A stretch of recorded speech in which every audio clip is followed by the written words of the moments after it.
Continuando aqui, pessoal, a gente vai entrar agora no título 2 dos Direitos e Garantias Fundamentais, capítulo 1, certo? São os direitos e deveres individuais e coletivos. Lembrando que o direito constitucional também está linkado com os direitos humanos. Então, o artigo 5º, eles são as dimensões de primeira geração, são os direitos civis e políticos, as prestações negativas do Estado, ou seja, o Estado não pode intervir aqui, tá bom? Então vamos começar, iniciar a nossa leitura, né? No nosso artigo 5º, agora que é objeto do nosso estudo, cobrado lá expressamente no último edital em 2016 para a Polícia Militar.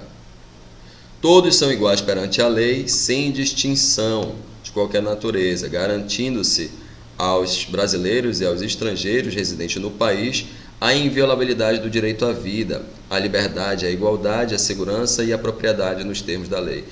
Então, ele já está fazendo uma referência aqui logo no caput desse artigo, né, ao princípio da legalidade, certo?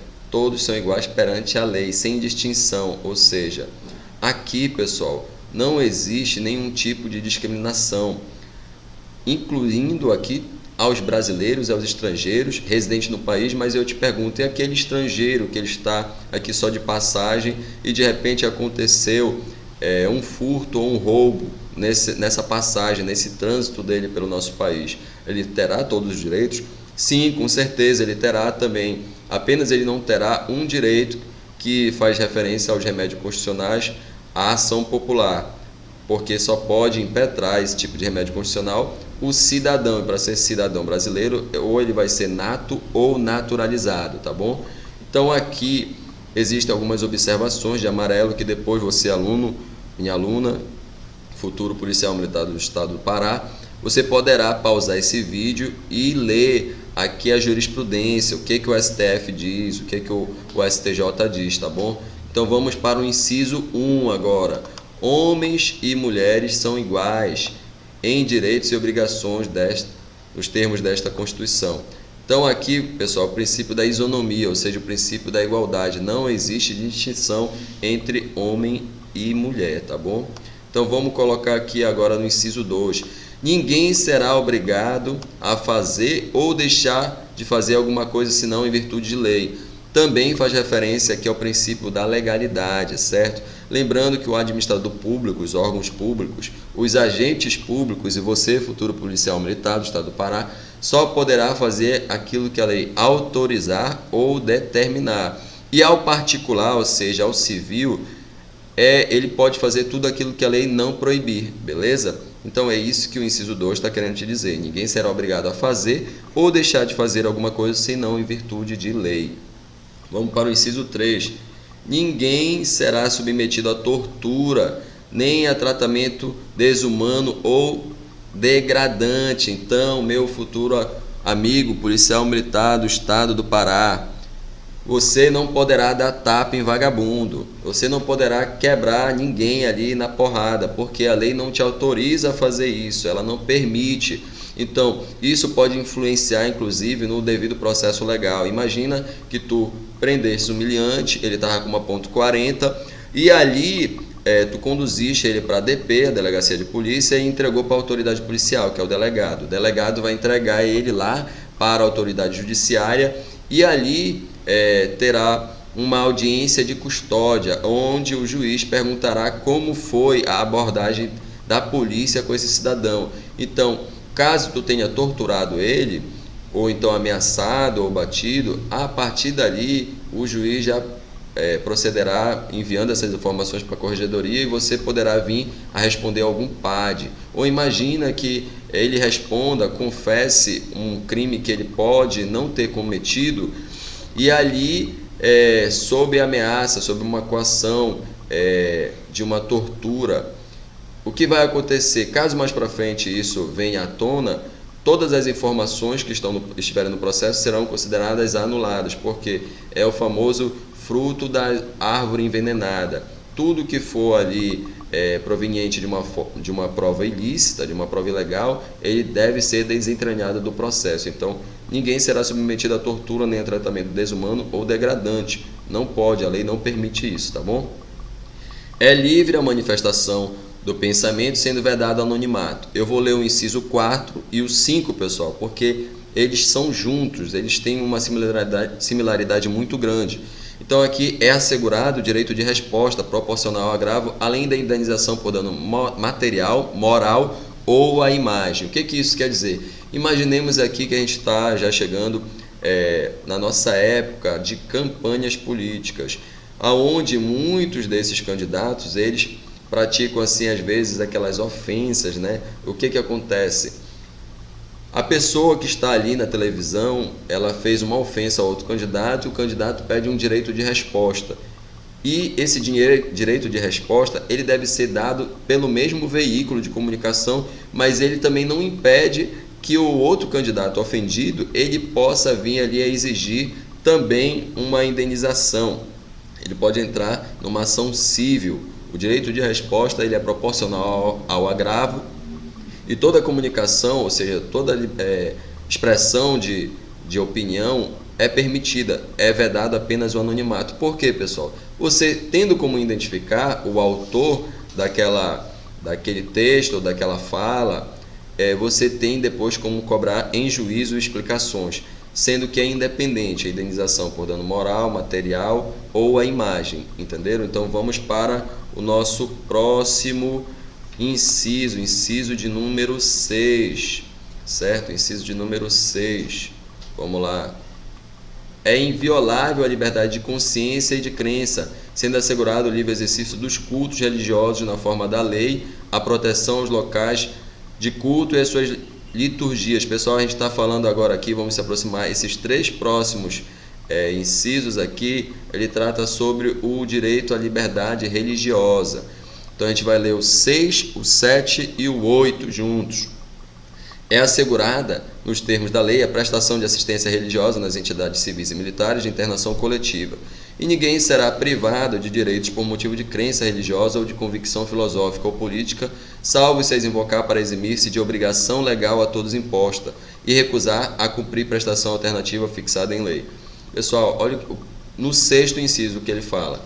O exercício dos cultos religiosos é garantido. Então imaginem só, há um ano atrás, 2 anos atrás, né, na cidade do Rio de Janeiro, existiu um ataque àquelas comunidades que têm ali uma prática religiosa de cunho africano, aos nossos irmãos aqui, né, umbandistas, candomblecistas, essas pessoas que têm uma prática religiosa com uma descendência africana. Então muitos centros religiosos desse tipo estavam sendo atacados. Então, por muitas vezes, a polícia civil e a polícia militar, ela imediatamente já estava pronta no local ali para garantir a segurança dessas pessoas e também garantir que ali a liberdade religiosa dela seja respeitada, porque na própria Constituição, no seu artigo 5º, inciso 6º, o texto constitucional, ele garante essa forma de se proteger, tanto aos locais, quanto ali também a sua liberdade religiosa. E lembrando que existe uma lei específica, que é a Lei 7.716, que trata sobre os crimes de preconceito de cor, raça, etnia, religião e procedência nacional. Então, no texto constitucional está essa informação e também tem uma lei específica para esse tipo de crime. Então, vamos estudar, é uma forma muito interessante da gente também acabar com o preconceito entre as religiões. Para o inciso 7, é assegurado nos termos da lei a prestação de assistência religiosa. Então, aqui, pessoal, nas entidades civis e militares, o que isso significa? Quando tu entrares lá na Polícia Militar do Estado do Pará, tu vai ver que lá dentro também tem capelas. E ali existem missas, existem cultos, porque é um direito também a prestação religiosa, esse apoio, porque em diversas ocorrências, principalmente quando tem óbito, né, se afasta o policial para que ele tenha ali uma avaliação psicológica, mas ele pode também querer uma instrução de um padre, uma palavra amiga de um pastor ou de um candomblecista, aí, o que seja, é um direito que ele tem garantido na Constituição também, pessoal. Ninguém será privado de direitos por motivo de crença religiosa ou convicção filosófica ou política. O que esse inciso, que também faz referência ao direito da liberdade religiosa, te diz? Imagina que tu tá já lá dentro do curso de formação de praça, e ali tu sejas de uma religião que guarda o Shabá, que é o sábado santo, né, para os adventistas, e eles estão ali guardando de 6 horas da tarde, sexta-feira, até 6 horas da tarde, sábado. E nesse dia é um dia especial, um dia sagrado, tu não podes sair da tua casa. E o teu comandante, ele manda que tu vá lá para aquela instrução. Em uma situação hipotética, imagine que ali tu te recuses e ele te fale que se tu te recusar, tu vais perder ponto, possivelmente vai sair do curso. Ele não poderá fazer isso porque a própria Constituição Federal, ela garante, pessoal, essa liberdade religiosa. O que tu não pode fazer é o seguinte: imagine que ele te deu o aval, tá bom, eu aceito, né, a Constituição te protege, então nesse dia de hoje, de sexta para sábado, você não vai sair. Mas quando for no domingo, tu vais vir aqui e tu vai tirar serviço de 24 horas. E se tu te recusares aí tu é penalizado. Ou seja, ele está te dando uma prestação alternativa para te tirar um serviço, mas ali tu ainda está te recusando mesmo assim. Aí a lei, ela não te ampara mais. Então é isso que no artigo 5º, inciso 8, ele está te dizendo, beleza? Então vamos seguindo adiante aqui agora para o inciso 9º. É livre a expressão da atividade intelectual, artística e científica e de comunicação, independente de censura ou licença. Pessoal, existe um caso aqui muito interessante para ser avaliado atualmente, né? O famoso Porta dos Fundos, onde ele fez ali um vídeo e citava, né, algumas questões bíblicas, lembrando a imagem ali dos nossos santos, de Jesus Cristo. E ali a justiça, ela parou, ela impugnou aquela atividade artística. Pela lei, pessoal, pela própria Constituição, isso é uma forma de censura e é proibido. Por quê? No próprio carnaval teve essa liberdade artística, onde foi ali demonstrado, né, por várias escolas de samba, e não houve censura por parte do Estado. Da mesma forma, foi feito em livros, em telenovelas, em filmes, há anos atrás. Basta vocês pesquisarem pela internet que vocês vão encontrar muito material, mas o mais recente é esse caso aí de impugnação do Porta dos Fundos por parte do Estado. Então aqui a própria Constituição, ela não permite isso. A censura em relação à atividade artística, científica, de comunicação, ela não é permitida. É vedado o quê? O anonimato. Sendo vedado o anonimato, está tudo permitido, porque caso ele venha a cometer algum excesso, ele vai responder em juízo, ok? Então vamos para o inciso de número 10. São invioláveis a intimidade, a vida privada e a honra e a imagem das pessoas, assegurado o direito à indenização pelo dano material ou moral decorrente da sua violação. Pessoal, aqui tem uma informação muito importante também relativa a esse inciso, que são duas súmulas, uma do STF e outra do STJ, tá? Súmula do STJ 227, ela diz o seguinte, que a pessoa jurídica pode sofrer dano moral. Claro, pessoal, uma empresa, ela pode ter a sua imagem prejudicada, dependendo da informação repassada, né, perante a sociedade. Então ela pode cobrar em juízo ali uma indenização pelo dano material e também ao dano moral. E o STF disse o seguinte, que admite-se biografias não autorizadas, não se excluindo a possibilidade de indenização por dano material ou moral. O que ele está querendo dizer? Se eu quiser fazer uma biografia de alguém, eu não preciso da autorização dela. Eu só tenho que me identificar, porque caso seja colocada alguma informação inverídica ou me exceda, a própria pessoa, ela pode pedir esclarecimentos em juízo, ou seja, na justiça, e nada me impede também ali de vir a ser processado, tanto na esfera penal quanto na esfera civil, tá bom? Então vamos lá agora para o inciso de número 11. A casa é asilo inviolável do indivíduo, ninguém nela podendo penetrar sem o consentimento do morador, salvo em caso de flagrante delito ou desastre para prestar socorro ou durante o dia por determinação judicial. Pessoal, esse inciso aqui de número 11 é muito importante, certo? Que fala sobre a casa. Então você, futuro policial militar, saiba que você só poderá prender uma pessoa em duas situações. A primeira é em flagrante delito e a segunda é por ordem de autoridade judiciária. Agora, o mandado de prisão, pessoal, ele não é em qualquer horário, ele só pode ser durante o dia. Então, durante o dia, 6 horas da tarde até 6 horas da manhã, você pode ali prender alguém. Então, durante esse período aí, que é permitido em lei, o policial militar, acompanhado de um mandado judicial, né, ou outro agente da segurança pública, ele poderá adentrar a casa do indivíduo. As outras formas se o morador ele te deu um consentimento, a permissão para ele entrar na casa, também não há nenhum tipo de infração legal. As outras situações em caso de desastre, para prestar socorro, certo? Ali em caso de flagrante delito, não tem problema nenhum, você poderá adentrar a casa. Lembrando que casa é qualquer compartimento habitável não aberto ao público. Então, um escritório, um consultório, ele também poderá vir a ser uma casa. Tá bem aqui uma súmula do STF. Depois você, com calma, para esse vídeo e dá uma assistida aqui, tá bom? Então vamos lá agora, pessoal, para o inciso de número 12. É inviolável o sigilo da correspondência e das comunicações telegráficas de dados e das comunicações telefônicas, salvo no último caso por ordem judicial, nas hipóteses e na forma da lei, que a lei estabelecer para fim de investigação criminal ou instrução processual penal. Pessoal, entendam, tem uma diferença muito grande entre sigilo das correspondências, comunicações telegráficas e dados das comunicações telefônicas. Sigilo telefônico, pessoal, é uma coisa, dado é outro. O dado telefônico, eu sei apenas o que? Qual foi o número que ligou, da onde a ligação veio, entendeu? Para onde foi. Isso é um dado. Sigilo, eu tenho acesso ao conteúdo, à informação ali falada.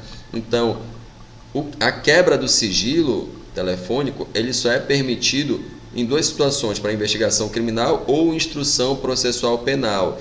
Lembrando que tem que ter a autorização do juiz. Então tem que ter a autorização do juiz, beleza?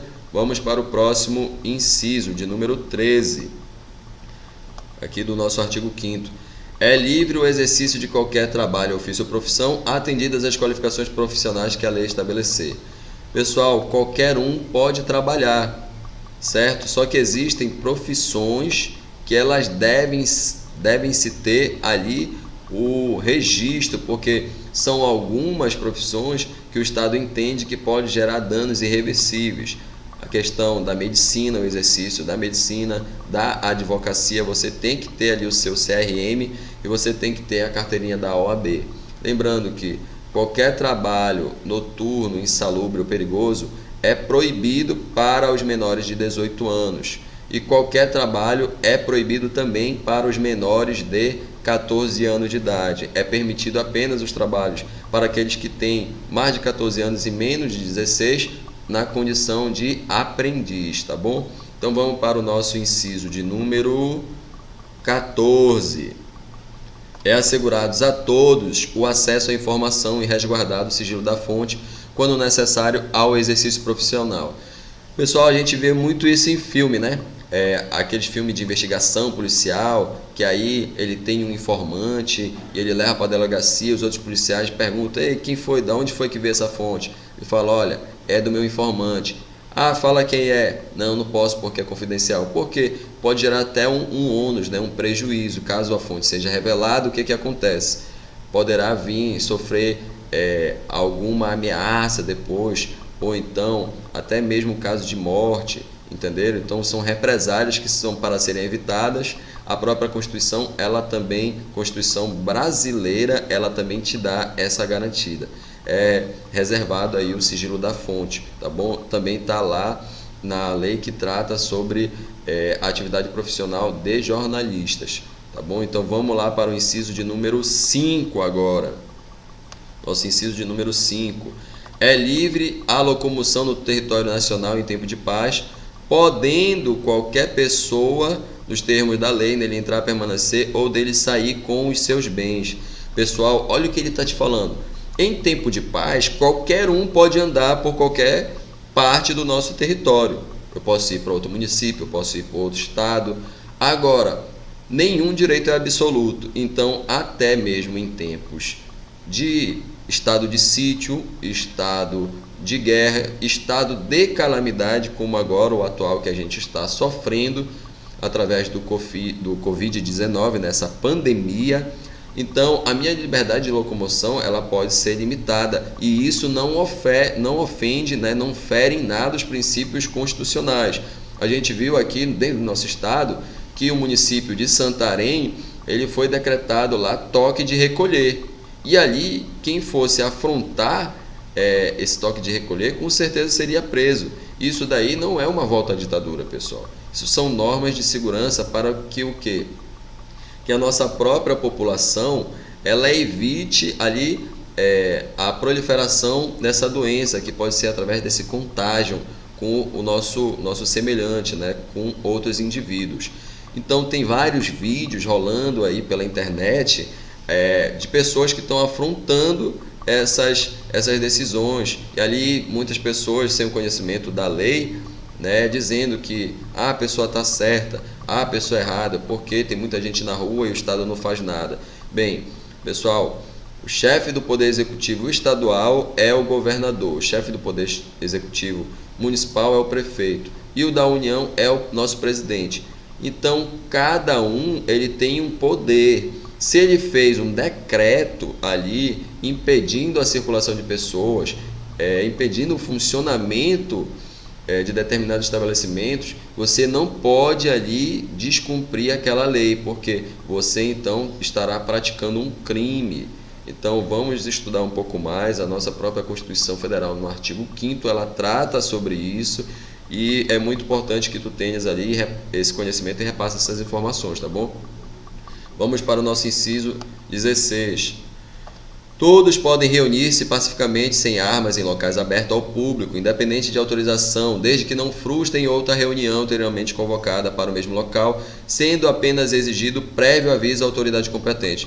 Pessoal, não é exigido aqui uma licença do Estado, tu tens apenas que comunicar. Imagine aí que vai ter uma passeata do pessoal da esquerda lá, com concentração na Praça da República, para o dia 30 de abril, um exemplo. Então, o que eles têm que fazer? Ele tem que apenas procurar o órgão competente e comunicar anteriormente. Primeiro, para saber se não tem alguma outra coisa já marcada para esse dia, naquele mesmo local. E outra, para que o Estado, ele ali forneça pessoal da segurança pública para garantir ali, né, que nada venha a se exceder, a manifestação seja de uma forma pacífica. Tem que ter ambulância também, caso alguém passe mal. E isso é um direito, é garantido pela própria Constituição Federal. Assim mesmo também, quando tem passeada do pessoal da direita e da esquerda, com certeza isso é comunicado aos órgãos competentes e depois é que se tem aqui essas garantias, né? Então, sendo que não é exigido licença, apenas um prévio aviso, tá bom? Então vamos lá para o inciso de número 17 agora, tá bom? Nesse vídeo, pessoal, a gente vai até o número 26, eu vou fazer um outro vídeo também aqui para a gente concluir todos esses 78 incisos que estão contidos no artigo 5º. É plena a liberdade de associação para fins lícitos, vedada de caráter paramilitar. Isso daí é até uma coisa óbvia, né, pessoal? Mas em alguns países existe, por exemplo, como a Venezuela, tem uma organização paramilitar, ou seja, são civis que ali se armaram militarmente e lutam contra algumas coisas no Estado. Existe as Farc lá. O Brasil ele proíbe isso e está no texto constitucional. Número 18. A criação de associações e na forma da lei, a de cooperativas, independem de autorização, sendo vedada a interferência estatal em seu funcionamento. Então, pessoal, aqui associações, lembrando que ao militar é proibido a sindicalização, ou seja, aí não pode ter sindicatos, mas a associação é permitido. E a associação ela não precisa de uma autorização do Estado, ela precisa apenas de um registro em um órgão competente, é isso que ele está querendo te dizer. Então, se tu queres ter um negócio aí, tem um grupo, por exemplo, os taxistas, querem montar a associação dos taxistas daqui de Belém, só pode ter uma em toda a base territorial municipal, e ali tu não precisa da autorização do Estado, apenas o registro nos órgãos legais, tá bom? Número 19. As associações só poderão ser compulsoriamente dissolvidas ou ter as suas atividades suspensas por decisão judicial, exigindo-se, no primeiro caso, o trânsito em julgado. Então aqui, pessoal, é muito simples de entender. Tem duas situações. Uma é a dissolução, né? E a outra aqui é a suspensão. Suspensão basta apenas o quê? Uma decisão judicial, e ali é suspensa. O juiz ele dá uma decisão e a tua associação fica suspensa. E ali também temos agora falando sobre a dissolução, ou seja, para acabar com uma associação. Não basta apenas uma decisão judicial, tem que ser já transitado em julgado. O que é o trânsito em julgado? Chegamos até a última instância. Quem é a última instância? O STF. Chegou até o STF, o que vai acontecer, pessoal? A partir do momento que o STF se pronunciar, ou seja, que ele dá a sua decisão, não cabe mais recurso, transitou em julgado. É por isso que a gente fala que todo mundo, ninguém será considerado culpado até a sentença penal condenatória de trânsito em julgado. Então, transitou em julgado, pessoal, não cabe mais recurso. É isso que ele está querendo te dizer aqui, certo? Vamos lá agora para o inciso de número 20. Ninguém poderá ser compelido a associar ou permanecer associado. Então, imagina só, tu és um trabalhador da iniciativa privada e tu tens ali a tua carteira de trabalho, tens o teu contra-cheque, que tu recebe ali um valor durante todo o mês. Aí quando tu para analisar, vem um descontinho ali, a Associação dos Comerciários de Belém do Pará. O que tu vai acontecer? Tu vai procurar saber por que é descontado. E ali ninguém poderá ser compelido a associar-se ou manter-se associado. Tu podes ir lá nessa associação e pedir para que isso seja retirado do teu contra-cheque. É pouco, um pouquinho de desconto lá, às vezes R$15, R$19, mas para muita gente faz diferença. E ninguém também é obrigado a ter nenhum centavo retirado sem a sua permissão, né, da sua contribuição, tá bom? Então, vamos para o 21. As entidades associativas, quando expressamente autorizadas, têm legitimidade para representar seus filiados judicial ou extrajudicialmente. Pessoal, aqui, assim como as associações, existem organizações como as entidades, elas podem te representar judicialmente ou extrajudicialmente. Imagina que tu trabalha aí numa grande empresa. Vou colocar um exemplo aqui. Votorantim ou Petrobras, e ali tem mais de 200 funcionários e vocês não têm advogados, mas são associados, né? Estão ali, tem uma empresa onde recebe uma contribuição e vocês ali podem pedir que os representantes deles, como tem geralmente, tem os advogados, que eles participem de qualquer modificação, reunião ou acordo coletivo. Então isso é uma garantia também que a Constituição Federal te dá, certo? Ela pode te representar judicialmente ou extrajudicialmente. Isso é um ponto muito positivo. É garantido o direito de propriedade. Pessoal, isso daqui é uma coisa tão simples, mas em muitos países não existe esse direito de propriedade, principalmente nos países comunistas. Por isso que a gente vê muitos atletas, né, principalmente dali de Cuba, quando vão para outros países capitalistas, por exemplo, como os Estados Unidos, eles vêm escoltados e muitos deles fogem, né? Por quê? Porque eles sabem que ali a repercussão, né, é muito grande quando eles ganham, mas eles voltam ali para o país deles e eles não recebem nenhum benefício, eles não podem dar uma casa melhor para a família deles, comprar um carro, porque no comunismo todos ali teoricamente seriam iguais, mas ali o próprio Estado ele vem escoltando essas pessoas, ou seja, coibindo elas indiretamente para que a sua liberdade ali seja togada, seja limitada, tanto que quando eles saem de lá, eles recebem muitos benefícios em outros países e o próximo passo que eles fazem é se naturalizar e tentam assim enviar dinheiros para suas famílias. Então, o direito de propriedade ela é uma realidade principalmente nos países capitalistas. Se você, futuro policial militar, quando você entrar lá, você vai ver que você vai receber muitos benefícios, né? Abertura de crédito, o banco mesmo vai te oferecer para te quitar a tua casa ou então comprar. Então, é uma garantia constituída por lei. E a propriedade atenderá à sua função social, ou seja, você poderá aqui trabalhar ou viver em coletividade, com seus amigos, com suas famílias. É uma garantia, lembre-se. O artigo 5º são os direitos civis e políticos, prestações negativas do Estado. Ele não deve intervir. Então, na tua propriedade, ele não pode intervir. Lembre-se que se ele entrar, ele comete também, alguém se entrar na tua propriedade sem o devido consentimento ou as formas legais, ele comete um crime de violação, né, de domicílio. Então vamos lá para o 24.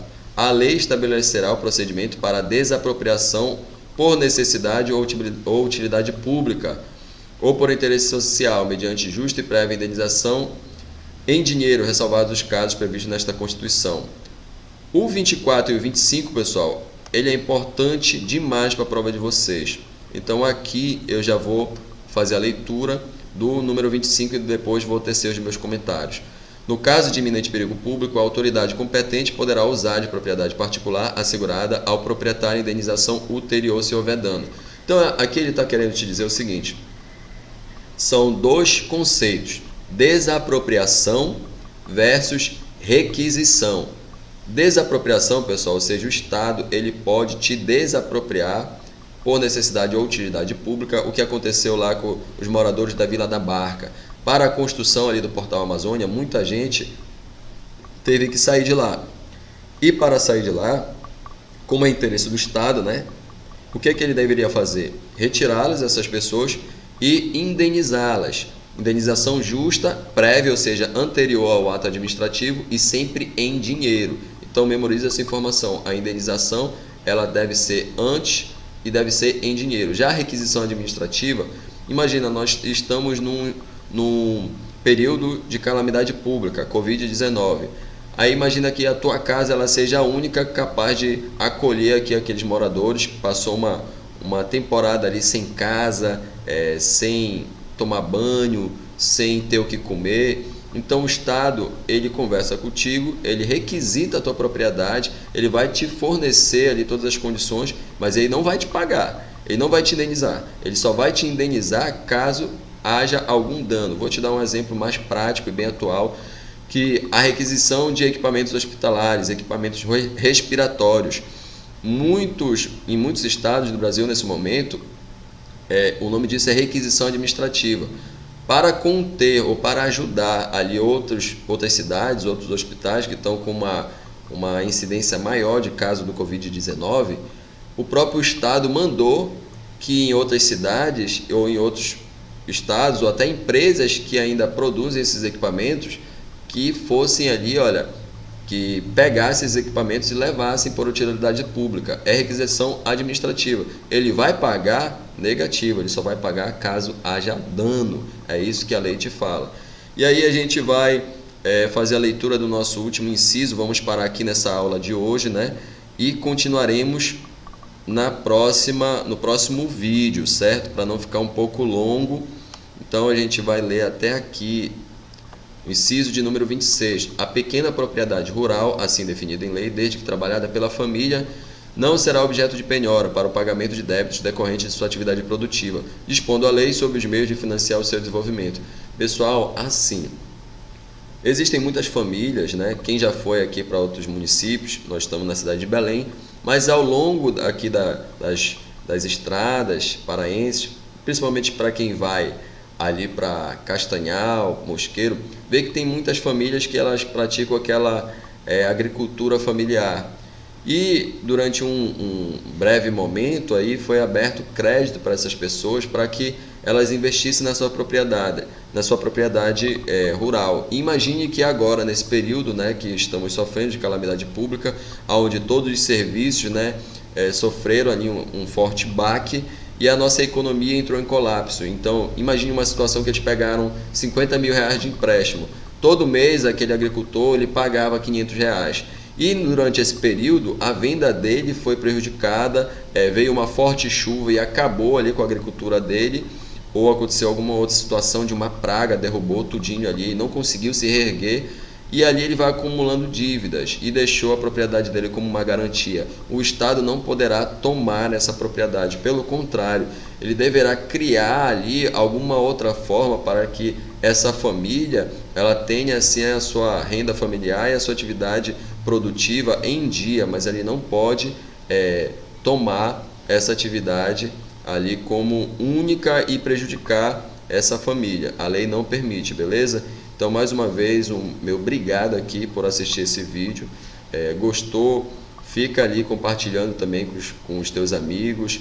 Vem para cá para o curso singular. Eu sou o professor Fabrício Guimarães, de Direito Constitucional e Direito Administrativo. E estamos aqui rumo à tua vitória, beleza? Então, fica com Deus e vamos até o próximo vídeo, pessoal, tá bom? Forte abraço!